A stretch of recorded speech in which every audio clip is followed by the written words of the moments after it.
Si vous êtes de jeunes parents, ne regardez pas ce film parce qu'à mon avis, ça va vous dégoûter d'engager une nourrice, ça va vous faire flipper. Bonjour, aujourd'hui on se retrouve pour parler d'un film français qui passe un peu peut-être inaperçu, et je pense que c'est un peu mérité, je vais vous expliquer pourquoi. Douce retraite, non pas douce retraite, je suis en train de faire un mixte entre douce chansons et joyeuse retraite, donc non, douce chansons, pardon.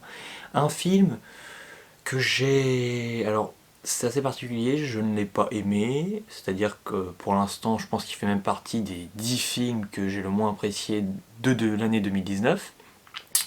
Malgré tout, je vais quand même vous conseiller d'aller le voir, parce que moi, personnellement, je ne suis pas rentré du tout dans le délire, parce que j'ai trouvé que c'était, je vais reprendre une expression que j'aime bien employer, que c'était très château-branlant, qu'il y avait de grosses lacunes, de grosses erreurs.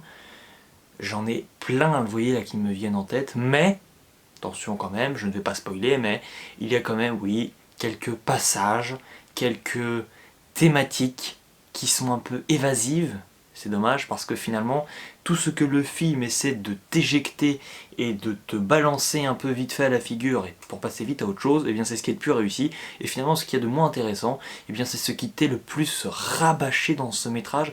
Un métrage, donc vous l'avez compris, qui n'arrive clairement pas à se démarquer de ce qu'on connaît, peut-être. Et c'est pour ça qu'à la fin de la vidéo, je ferai un lien avec un autre film français sorti aussi cette année, l'heure de la sortie que m'a conseillé Jude Melon, donc merci chef. Et donc, tout de suite, ce qui a cloché sans spoiler avec Douce chansons. J'ai trouvé qu'en termes de mise en scène, c'était un peu laborieux, mais là où c'était encore plus dommageable, je pense, c'est que vous avez certains plans qui ont été découpés, c'est un film extrêmement haché, et on sent clairement qu'il y a des plans qui se situent à des moments beaucoup trop avancés dans le métrage. À savoir qu'à un moment, il va se passer quelque chose d'extraordinaire dans une maison, voilà, c'est ce qui nous est suggéré, et avant qu'une personne, et qu'on découvre avec elle ce qui se passe dans la maison, qu'on soit aussi surpris qu'elle, figurez-vous qu'on nous balance un plan de 3 secondes où on nous montre déjà ce qui se passe dans la maison, et après tu rentres et on essaie de te faire croire que tu es surpris. Mais non, puisque tu sais déjà ce qui se passe. Donc ça, c'est un premier point. Ici, des choses incroyables quand même, en termes, alors là c'est carrément de décor, j'ai envie de vous dire, et d'incrustation peut-être même numérique. Vous avez un personnage qui se situe, donc la nourrice, qui se situe sur un balcon. Hop, donc tu vois la mer, magnifique, rien à redire. Hop, tu changes, tu passes à un plan, on voit juste sa tête, voilà, un plan assez serré quand même.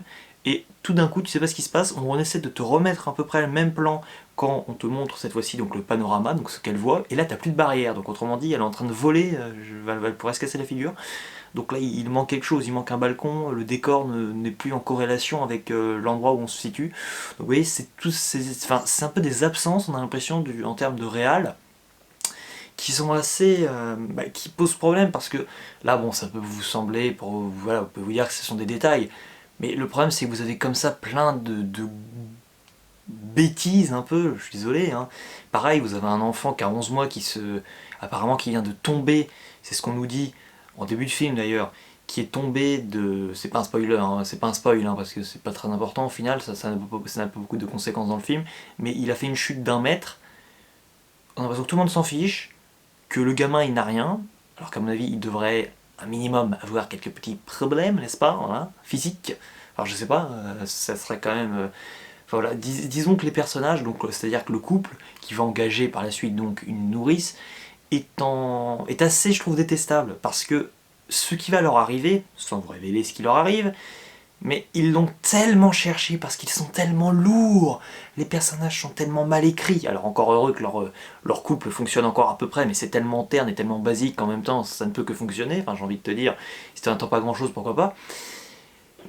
Je sais pas, j'ai l'impression qu'on s'attache plus finalement à une nourrice qui, en plus, qu'on comprend dans la bande-annonce, nous a l'air assez particulière, qu'aux parents qui sont gentils et auxquels, à la base, on sent que le film, c'est vraiment avec eux qu'il essaie de nouer, si tu veux, un lien avec le spectateur. Et non, enfin, je trouve que le compte, il n'y est clairement pas. En plus, ce qui est dommage, c'est qu'il n'y a pas assez d'opposition, je trouve, entre les personnages. Je trouve que le film, clairement, à part dans sa deuxième partie, ne va jamais très loin, c'est-à-dire qu'il va te proposer des moments un peu choquants, tu vois, où tu vas dire «Ah, je suis surpris», mais t'as envie que ça aille encore plus loin, parce que finalement, ce que tu vois est impressionnant, mais si les personnages eux-mêmes n'assistent pas à ces faits incroyables, ça a peu d'impact au final, vous voyez ce que je veux dire? Et c'est là où, pour moi, eh bien, le spectateur n'est pas assez proche des personnages.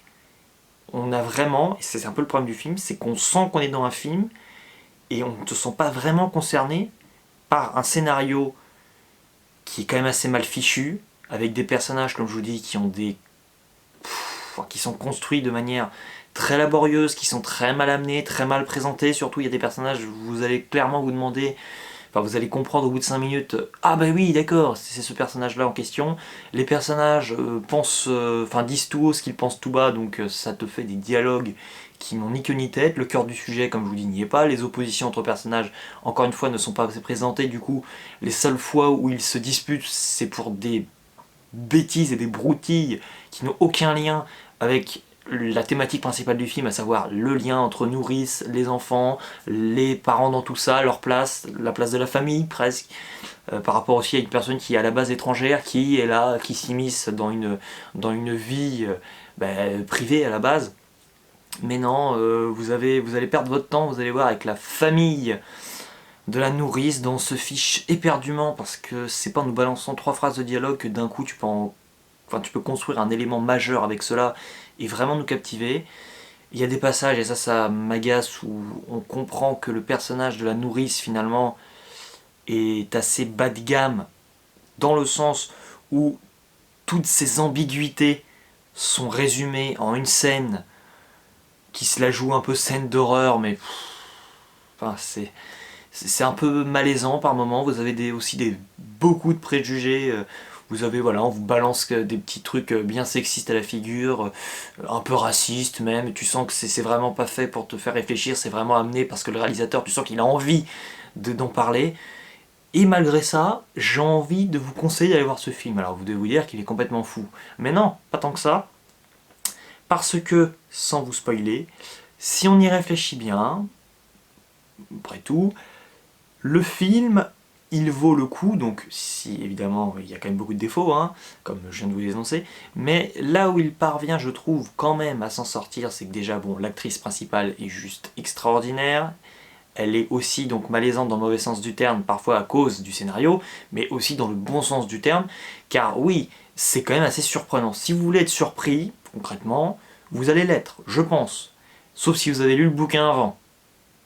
Donc, à mon avis, si vous connaissez le bouquin, vous allez vous enquiquiner par contre, parce que vous allez quand même très vite comprendre où ça veut vous emmener.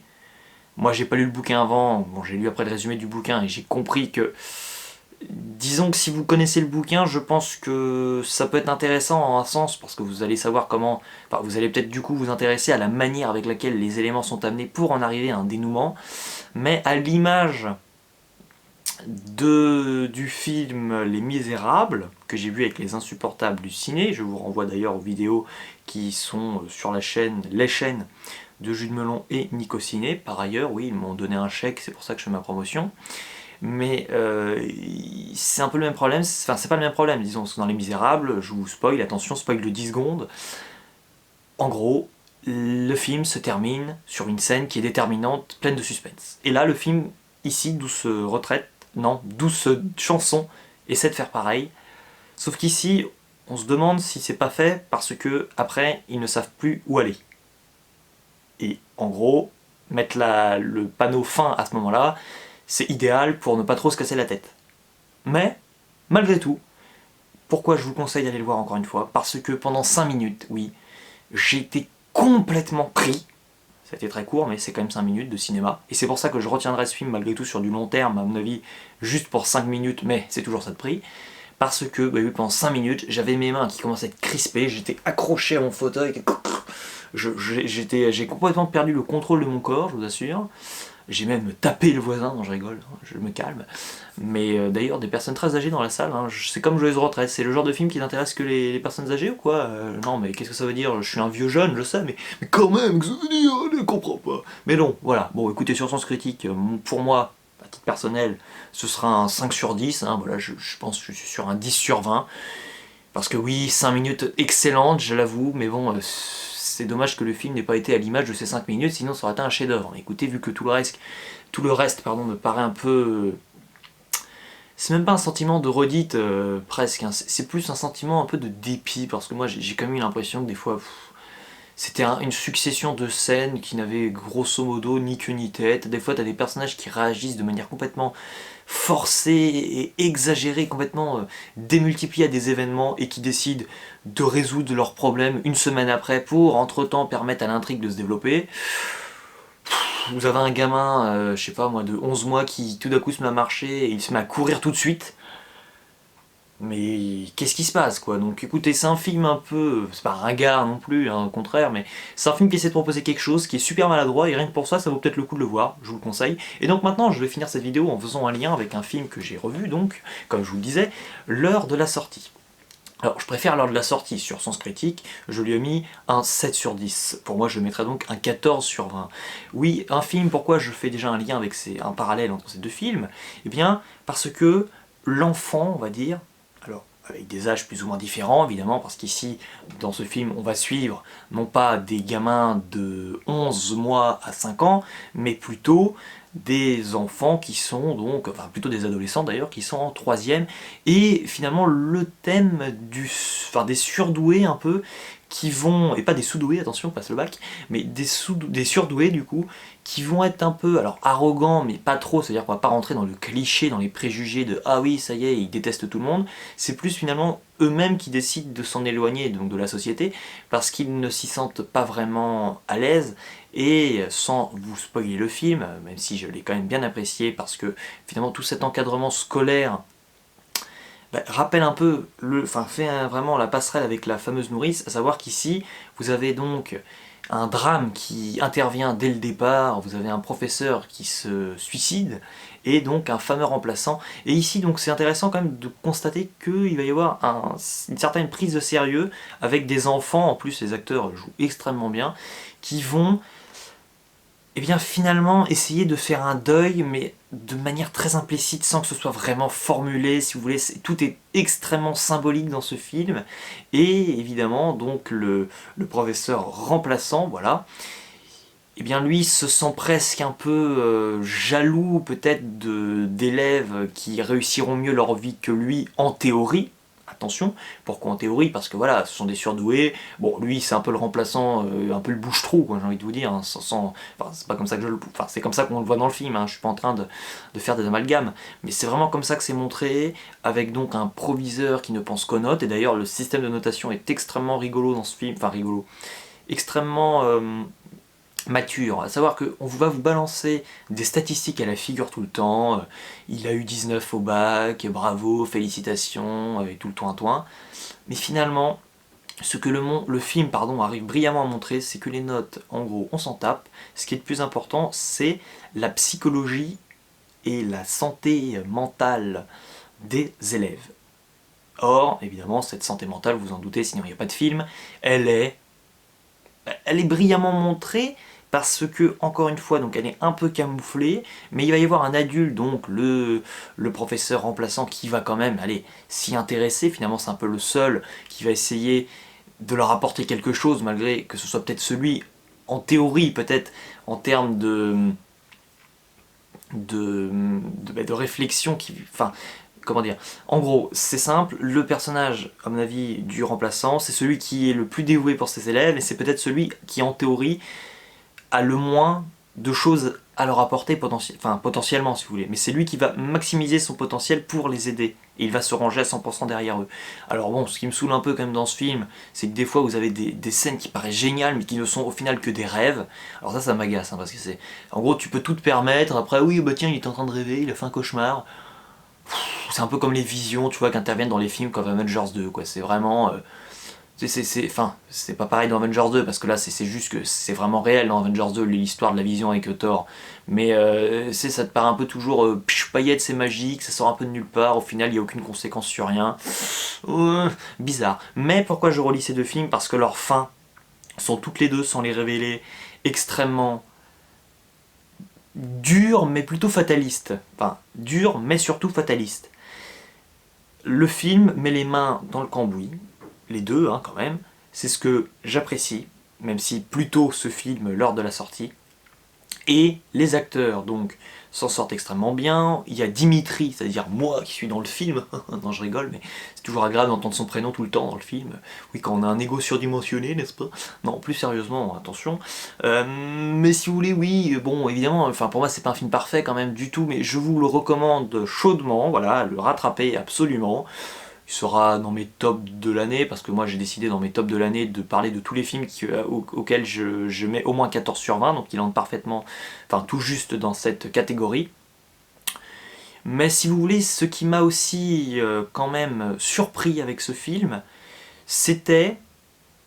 il y a plusieurs éléments qui sont assez pertinents, mais comment dire, on s'attache un peu à tous les personnages malgré le fait qu'ils aient une part d'ombre mais extraordinaire et juste incroyable. C'est-à-dire que pendant la moitié du film, il y a certains personnages, tu ne comprends vraiment pas ce qu'ils veulent, enfin là où ils veulent en venir. Enfin si tu comprends là où ils veulent en venir, tu comprends parfaitement qu'ils veulent atteindre leur objectif, mais tu ne comprends pas trop par quels moyens, même si tu saisis globalement et très vaguement.